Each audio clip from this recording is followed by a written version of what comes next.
The first time my sight saw the sight of you walking, I noticed you. You were talking about something and I didn't catch what you were saying, but I caught the feeling of one thing. Greed was my drive and slowly the tires spun. But you were already won over. I couldn't compete with his status. So I agreed to go with your friend, and even then during the late night talks about nothing, I still only thought about one thing. You were the world's finest and skin the same complexion as such, sweeter than the sweet chocolate.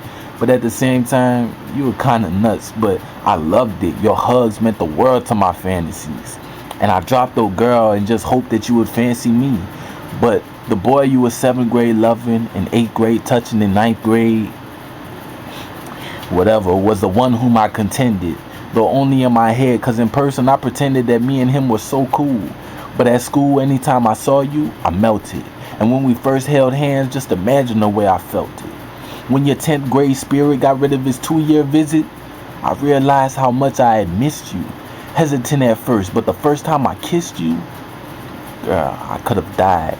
With the feeling of love attached to my lips, I knew that you were mine. The mother dudes say you're fine and they say you're so sexy, but fuck having sex.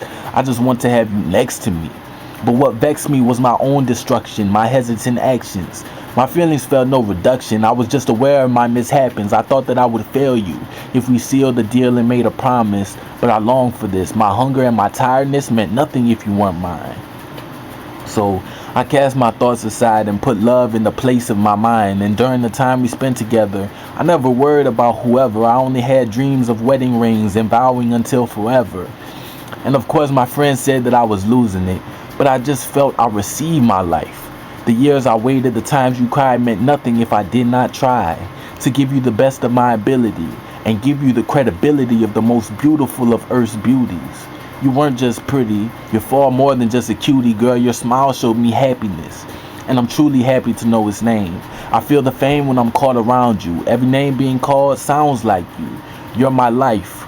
Fuck what my non-existent friends say and disregard your peers. Be my wife and live my life with me as we go throughout the years. Sounds great, right? But then comes the doom of college coming too soon. I'll soon be gone and your love song will be sung to another well one.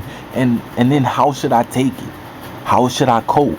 I've used up all my love and my emotions do not build hope of another who's the summer sweet and filled with beauty. As good as you are to me, there's no one person left that I'll accept. So if this 1-year anniversary is our last, I say with my last breath, Kalia Marie, I love you dearly. Happy anniversary.